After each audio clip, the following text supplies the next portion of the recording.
Butterbrot machen, denn man arbeitet ja den ganzen Tag und dann hat man noch mal Hunger im Studio, ne?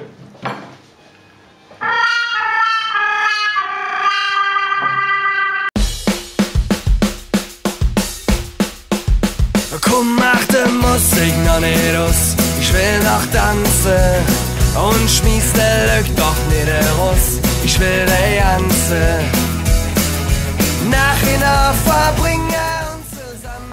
So, liebe Millionäre, heute haben wir Gastmusiker im Studio. Ja? Sehen wir vorbei. Unsere Gastmusiker heute Tom, Julian, Hubertus. Sagt mal Hallo. Hallo. Jetzt gehen wir zurück. Wie spielt heute die Bläser ein? Wie ist die Stimmung? Sehr gut. Alles Super, ja? Habt ihr zu Hause geübt ein bisschen? Nö. Ja? Oder werdet ihr jetzt die Aufnahmen gar sabotieren? Hey, wir werden einen super Job abliefern und beim First Take alles einspielen. Alles klar. Das ist der Plan. Das ist mal eine Ansage. Ja.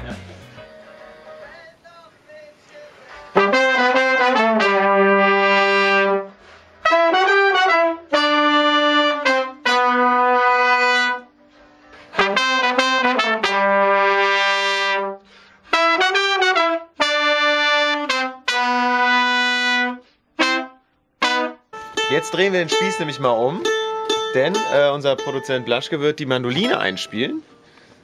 Dort sitzt er. Und jetzt können wir nämlich mal sagen, war gut, mach nochmal. Ja. Ungefähr 50 Mal, bis die Scheiße sitzt. Ja?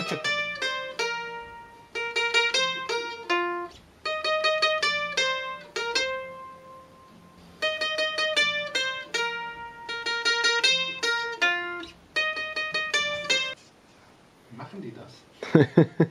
Die sind einfach kleiner als du, Blaschke.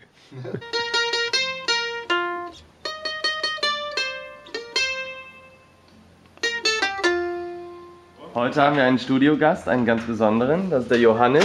Und guckt mal, was er mitgebracht hat. Richtig geraten, eine Flöte. Richtig. Ja, dann pack doch mal dein Instrument aus.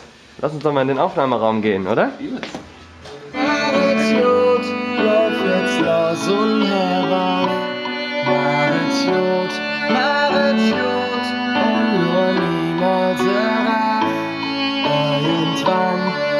Irgendwann fliegst auch du ins Glück.